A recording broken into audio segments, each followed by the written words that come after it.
বাচ্চা ভূতের খপ্পরের গল্পটি শেষ অংশ। গল্পটি শুরু করা যাক। বাচ্চাটির গলায় ধুকধুকি দেখে মনে হলো কোনো মুর্শিদাবাদ জেলার এলাকার বা বিহার থেকে আসা কোনো মিস্ত্রি মজুর কুলি কামারির বাচ্চা হবে। এইভাবে গলায় যেহেতু ধুকধুকি বাঁধা আছে, আমি আবার গলা উঁচিয়ে 2-4 বার হাঁক ছাড়লাম কোথায় কেউ যদি থাকে, কিন্তু কাউকে কোথাও দেখতে পেলাম না। ভাবলাম কীরকম বাবা মা, বাচ্চাটাকে ফেলে রেখে দিয়ে চলে গেছে, কিন্তু একে না নিয়ে আমি যাই কী করে? রাত্রিরে তো একে শেয়ালে টুকরো টুকরো করে ছিঁড়ে খাবে। শেষ পর্যন্ত ঠিক করলাম একে আমি রাত্রে বাড়ি নিয়ে যাই, তারপর সকালবেলা হলে বাপ মায়ের খোঁজ করব। কিন্তু এই বাচ্চা ছেলেকে এতটা পথ হাঁটেই বা নিয়ে যাই কী করে? আমার ভৃত্যকে বললাম, তুই তাহলে তোর ধামাটা আমায় দে আর বাচ্চাটাকে তুই কাঁধে তোল। শেষ পর্যন্ত তাই হলো। আমি ধামাটা কাঁধে নিলাম আর বাচ্চাটাকে ওর পিঠে নিয়ে আমার পিছন পিছন আসতে লাগলো।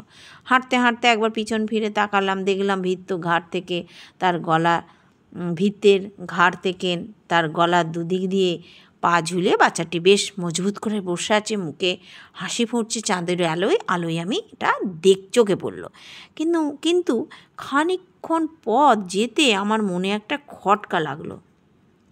ভৃত্যটি বারবার পিছিয়ে কেন পড়ছে? ও তো ঠিক আমার পিছনেই আসার কথা বলে আমি জিজ্ঞেস করলাম, হ্যাঁ রে, ব্যাপার কী রে? যেভাবে হাঁটছিস তাতে তো রাত কাবার হয়ে যাবে। তাতে সে বলল, বাচ্চাটা নাকি দারুণ বাড়ি। শুনে আমি হেসে বললুম, আমার ধামার চেয়েও বাড়ি? আমার 500 আলু, 10 একটা কাঁঠাল, কয়েক বেগুন আর মস্ত একটা কুমড়ো রয়েছে। বাচ্চাটার ভার তার চেয়েও কি বেশি নাকি রে? এরপর আর ওর কোনো খানিক্ষণ কিছু আর কথা তার মুখ দিয়ে সরল না। তারপর যা দেখলাম সে তো তাজ্জব ব্যাপার। পেছন থেকে কাঁপা কাঁপা গলায় ডাক শুনলাম, বাবু। ভৃত্যটি বলছে। ভৃত্যর গলায় মনে হলো যে খুব ভয় পেয়েছে সে। পিছন না ফিরেই বললাম, কেন রে, আবার কি হলো? তাতে সে কাঁপা কাঁপা গলায় বলল, বাবু, এর পা ক্রমশ মাটির সমানে চলে যাচ্ছে, অর্থাৎ এর পা কমেই বেড়ে চলেছে। এরপরে আর পিছন না ফিরে আর উপায় কি? কিন্তু পিছন ফিরে যা দেখলাম তাতে তো আমার বাক্স্ফূর্তি হলো না, একেবারে ভেমরি খাওয়ার জোগাড়। বাজপাইদা আবার খানিকক্ষণ চুপ করে রইলেন। আমরা এদিক ওদিক অস্থির হয়ে উঠেছি। বললাম, কি হলো বাজপাইদা, চুপ করে গেলেন কেন? বলুন, পিছন ফিরে কি দেখলেন?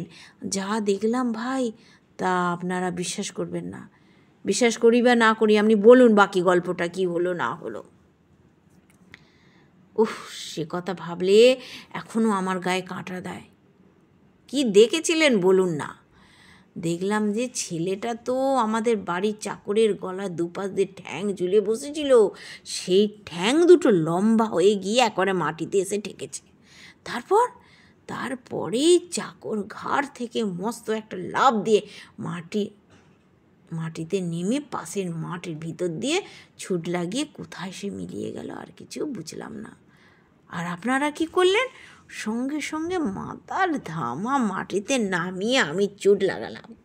চাকরটিও দৌড় লাগালো আমার পিছনে পিছনে। দৌড়াতে দৌড়াতে একেবারে আমরা বাড়ি ফিরলাম, কিন্তু পেছন ফিরে আর তাকাইনি, একেবারে বাড়ি ফিরেছি, তবেই আমি থেমেছি। গল্প শেষ করে বাজপাইদা বললেন, আছে রে ভাই, ভালো মন্দ সব রকমের আত্মা আছে, তা আপনারা বিশ্বাস করুন বা নাই করুন।